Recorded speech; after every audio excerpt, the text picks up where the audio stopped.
2006 में ओपल ने इंडिया छोड़ा, फिर 2017 में शेवरलेट ने भी यही किया, 2019 में फिएट भी बाहर हो गया और 2020 में मित्सुबिशी और फोर्ड ने भी इंडिया में कार प्रोडक्शन बंद कर दिया। तब से हमने देखा है कि जो भी कार कंपनियां इंडिया में कार, उन्होंने कभी वापस आने की कोशिश नहीं की। लेकिन ये ट्रेंड अब बदलने वाला है, क्योंकि एक बड़ी कंपनी जिसने इंडिया छोड़ा था अब वापस आ रही है। हाँ, फोर्ड वापस आ रहा है, हमें ये पता चला है क्योंकि उन्होंने अपने नए फोर्ड एंडेवर का पेटेंट फाइल किया है इंडियन मार्केट में। इसके अलावा फोर्ड मोटर कंपनी ने हाल ही में चेन्नई प्लांट के लिए कई जॉब ओपनिंग्स भी पोस्ट की हैं, जिनमें इंजीनियरिंग, मैनेजमेंट और मैनेजमेंट के लिए पोजीशन शामिल हैं। ऑटोकार इंडिया ने भी रिपोर्ट किया है कि उनके इंटरनल सोर्सेज ने इस खबर की पुष्टि की है। ऐसा माना जा रहा है कि हमें इस साल के अंत तक फोर्ड एंडेवर फिर से इंडियन सड़कों पर देखने को मिल सकता है। ये एक बहुत बड़ी और एक्साइटिंग न्यूज़ है। पर्सनली मैं इस खबर से बहुत खुश हूँ। लेकिन इस खबर से कुछ सवाल भी खड़े होते हैं, जैसे कि अगर फोर्ड सिर्फ 3 साल बाद वापस आना चाहता था तो उन्होंने इंडिया क्यों छोड़ा था, और अब जब वे वापस आ रहे हैं तो क्या वे इंडिया में सक्सेसफुल हो पाएंगे। इसके अलावा एंडेवर के अलावा और कौन सी कारें फोर्ड को इंडिया में लानी चाहिए ताकि वे मार्केट में सफल हो सके। इन सारे सवालों के जवाब आपको इस वीडियो में मिलेंगे, इसलिए वीडियो को अंत तक बिना स्किप किए देखना मत भूलिएगा। लेकिन आगे बहुत हमारे चैनल को सब्सक्राइब करना ना भूलें। केवल 20% व्यूअर्स ने ही हमें सब्सक्राइब किया है। चलिए अब वीडियो शुरू करते हैं। फोर्ड ने इंडिया क्यों छोड़ा, ये जानने से पहले हमें ये समझना होगा कि वे वापस क्यों आ रहे हैं, क्योंकि ये दोनों चीज़ें आपस में जुड़ी हुई हैं। फोर्ड इंडिया में असफल क्यों हुआ, इसके कई कारण हैं। फोर्ड इंडिया का प्रोडक्ट स्ट्रेटेजी काफ़ी अनक्लियर था। उदाहरण के लिए मिड 2000s में एसयूवी मार्केट की डिमांड तेज़ी से बढ़ रही थी, लेकिन फोर्ड के पास सिर्फ एक मास मार्केट एसयूवी थी और वो थी इकोस्पोर्ट। क्रीटा और एक्सयूवी 500 से कॉम्पिटिटर्स लाने के बजाय फोर्ड ने छोटी कारों पर ध्यान दिया, जैसे कि फीगो और एस्पायर। क्या आपको लगता है कि मारुति से कंपटीशन करना पॉसिबल है? दूसरी समस्या ये थी कि फोर्ड ने अपनी कारों को समय पर अपग्रेड नहीं किया, खासकर इकोस्पोर्ट जो उनके लिए लंबे समय तक बेस्ट सेलर रही। इसके बावजूद उन्होंने इस मॉडल को बस एक ही फेसलिफ्ट दिया। अगर उन्होंने इकोस्पोर्ट का नया जनरेशन इंट्रोड्यूस किया होता तो मुझे लगता है कि उसकी सेल्स बहुत बढ़ जाती और वो अपने सेगमेंट की टॉप सेलिंग कार बन जाती। इसके अलावा फोर्ड ने कुछ कॉस्ट कटिंग मिस्टेक्स भी की। इन सब कारणों से उनकी एनुअल सेल्स लगातार घटती गई। 2023 में इंडिया छोड़ने से ठीक 1 साल पहले फोर्ड की टोटल सेल्स सिर्फ 66.51 कारों तक रह गई थी। अब ये नंबर इतना बुरा नहीं लगता है ना। चलिए कंपेयर करते हैं। 2020 में रेनोल्ट ने 30,000 कारें बेची और 2005 में होंडा ने 48,000। ये आंकड़े फोर्ड के काफ़ी करीब हैं और इंडियन मार्केट में दूसरे मैन्युफैक्चरर्स के मुकाबले ये इतने बुरे नहीं हैं। 2021 में निसान ने सिर्फ 30,000 यूनिट्स बेचे, जीप ने 12,000 और साइट्रोन ने 2020 में केवल 0 यूनिट्स बेचे। तो सवाल ये उठता है कि अगर ये कंपनियां इससे लिए कम सेल्स के साथ भी इंडिया में सर्वाइव कर सकती हैं तो फोर्ड क्यों नहीं कर पाया। असल में फोर्ड का इंडिया से जाने का कारण उनकी अनकंट्रोलेबल एक्सपेंसेस थे। इसका सबसे बड़ा कारण था उनका सानान प्लांट। जब फोर्ड ने 2012 में फिगो लॉन्च किया और उन्होंने पहली बार इतनी सफलता देखी तो वे काफ़ी उत्साहित हो गए और मार्केट के अनुमान ने और भी उत्साह बढ़ा दिया कि इंडिया का कार मार्केट 7 मिलियन यूनिट्स तक पहुंच सकता है। इस उत्साह में फोर्ड ने एक और प्लांट बनाने का फैसला किया जो फ्यूचर डिमांड को पूरा कर सके। उन्होंने इस मैसिव प्लांट को बनाने के लिए 52 बिलियन का बजट अप्रूव किया, लेकिन ये प्लांट काफ़ी बड़ा और हाई विंड रेजिस्टेंट बनाया गया था, जो इंडिया के हवामान के लिए ज़रूरी नहीं था। इसके अलावा फोर्ड ने अपनी प्लांट में जो फोर्कलिफ्ट्स इस्तेमाल किए वे 6 से 7 गुना महंगे थे।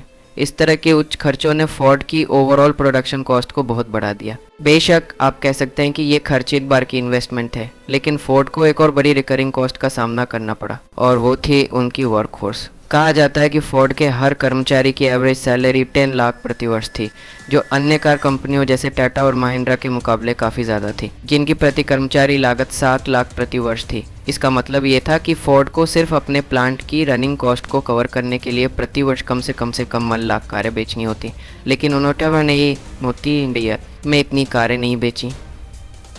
प्रॉफिट की बात तो दूर, मैं केवल रनिंग कॉस्ट की बात कर रहा हूँ। इन कारणों की वजह से सानान प्लांट बनने के बाद फोर्ड ने 2 बिलियन का ऑपरेटिंग लॉस सहा और अंततः उन्होंने इंडिया छोड़ने का फैसला किया।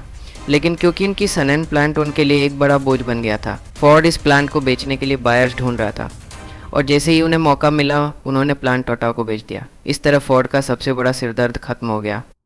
लेकिन फोर्ड अपने तमिलनाडु प्लांट को भी बेचना चाहता था और वे इसके लिए दूसरे ब्रांड्स के साथ बातचीत कर रहे थे, लेकिन वे सभी ब्रांड्स को मना कर रहे थे। माओ हमें पता चलता है कि वे उस प्लांट के सना ही बेचना चाहते थे। जाहिर है इसका कारण ये था कि वे वापस आना चाहते थे। तो अब सवाल ये है कि वे वापस क्यों आना चाहते हैं। मेरे पास इसके 3 थ्योरीज हैं। पहली बात यह है कि हम इंडियंस की एक आदत है, जब तक कोई ब्रांड हमारे देश में काम कर रहा होता है हम उसे ज़्यादा तवज्जो नहीं देता, और जैसे ही वो ब्रांड देश छोड़ता है हम उसे लेजेंडरी मानने लगते हैं। हमने ये कई ब्रांड्स के साथ देखा है, चाहे वो चेवी हो या फियाट। फोर्ड के साथ भी कुछ ऐसा ही हुआ। उनके जाने के बाद से ही लोग एंडेवर इकोस्पोर्ट की तारीफ़ करते नहीं थक रहे। इन कारों पर आधारित वीडियोस लाखों में व्यूज़ बटोरते हैं, लेकिन फोर्ड का फ़र्क ये है कि उन्हें सिर्फ सोशल मीडिया पर ही सराहा नहीं जा रहा है, बल्कि उनकी मार्केट वैल्यू भी बनी हुई है। उदाहरण के लिए अगर आप यूज्ड कार मार्केट में जाएं तो आपको ये कारें अभी भी बहुत डिमांड मिलेंगी, भले ही की बनी इंडिया की बड़ा। अगर हम फोर्ड इकोस्पोर्ट और एंडेवर्स को, तो इनकी डिमांड यूज्ड कार मार्केट में बहुत हाई है। इन कारों की कीमत में ज़्यादा गिरावट नहीं आई है।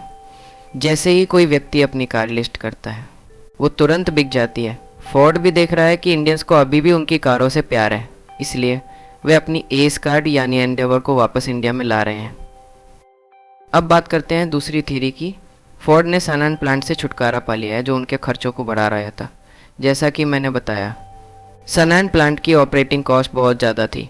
अब जबकि ये प्लांट बंद हो चुका है, फोर्ड को कम कारें बेचने पर भी नुकसान नहीं होगा। शायद इसलिए वे अब वापसी करने का सोच रहे हैं। तीसरी वजह ये हो सकती है कि यूएस में ईवीज इलेक्ट्रिक व्हीकल्स की डिमांड में तेज़ी से गिरावट आई है, जिससे फोर्ड को भारी नुकसान हुआ है। हाँ, फोर्ड ने हाल ही में अपने इलेक्ट्रिक टेफिक्टा जर्निन का प्रोडक्शन कम कर दिया है और अपने हाइब्रिड मॉडल्स का प्रोडक्शन बढ़ा दिया है। यूएस में ईवीज की सेल अनुमान से काफ़ी कम हो रही है और इलेक्ट्रिक कारें स्टॉक यार्ड में खड़ी हो रही हैं। इस वजह से ऐसी कंपनियां जो इलेक्ट्रिक कारें बना रही हैं उन्हें भारी डिस्काउंट देने पड़ रहे हैं या प्रोडक्शन स्लो कर दिया गया है ताकि और कारें स्टॉक में न फंसे। तो ऐसी स्थिति में कंपनियों को बड़े नुकसान का सामना करना पड़ रहा है। फोर्ड भी इसी वजह से इलेक्ट्रिक कार्स पर अरबों का नुकसान झेल रहा है।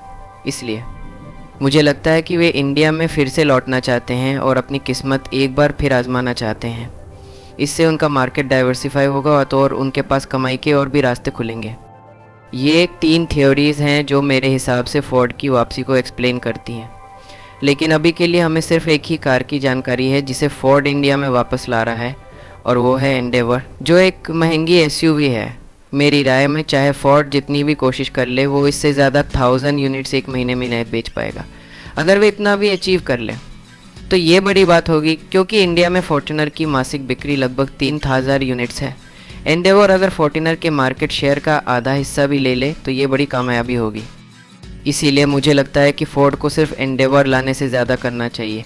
उन्हें अपनी दूसरी कारें भी इंडिया में ली चाहिए, खासकर यूरोपियन मॉडल जैसे पुमा और कूगा। ये कारें आसानी से इंडियन मार्केट में फिट हो सकती हैं। उदाहरण के लिए फोर्ड पुमा को हम कॉम्पैक्ट एसयूवी कैटेगरी में आसानी से बेच सकते हैं, जो क्रेटा जैसी कारों की कैटेगरी है। इसकी लंबाई 4 मीटर है, चौड़ाई 1595 फीट 46 है और ऊंचाई 50 से 70 एम है। तो ये क्रेटा और अन्य एसयूवीज़ के मुकाबले बहुत सिमिलर है। हाँ, इसकी हाइट बाकी कारों से थोड़ी कम है, इसीलिए इसे एसयूवी नहीं कहा जा सकता, लेकिन ये एक क्रॉसओवर ज़रूर है। खैर, अगर आप इस कार को देखें तो ये बहुत खूबसूरत लगती है। आजकल ज़्यादातर कारें एक जैसी दिखती हैं, स्प्लिट हेडलाइट्स, अनएक्सटेनिक्टेड टेल लाइट्स। लगभग हर कार बोरिंग लगती है। इसके मुकाबले ये ऑर्गेनिक दिखने वाली कार सबसे अलग लगेगी। अब बात करते हैं इसके इंजन की। इसमें वाला या 1.5 LGTT पेट्रोल इंजन मिलेगा टर्बो, नॉन टर्बो और हाइब्रिड ऑप्शंस के साथ। तो इसका इंजन कंपटीशन से बहुत अलग नहीं है। अब आते हैं फोर्ड कुगा पर। यह भी मेन मार्केट के लिए एक बढ़िया ऑप्शन है। इसकी डिमेंशंस XUV सब 100 जैसी हैं और अगर इसकी प्राइसिंग सही रखी गई तो ये XUV को कड़ी टक्कर दे सकती है। वैसे भी इस रेंज में ज़्यादा कारें नहीं हैं, तो मुझे लगता है कि फोर्ड को एंडेवर के साथ साथ इन दोनों कारों को भी इंडिया में लाना चाहिए। उन्हें इकोस्पोर्ट का नया जनरेशन भी इंट्रोड्यूस करना चाहिए।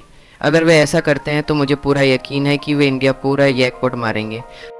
तो दोस्तों, ये था आज का वीडियो। अगर आपको ये वीडियो पसंद आया हो तो हमारे चैनल को सब्सक्राइब ज़रूर करें। इस वीडियो को लाइक और शेयर करना मत भूलिएगा और अपने पेट्रोलेट दोस्तों के साथ भी इस वीडियो को ज़रूर शेयर करें। उन्हें पुट की ये खबर सी है। धन्यवाद। अलविदा।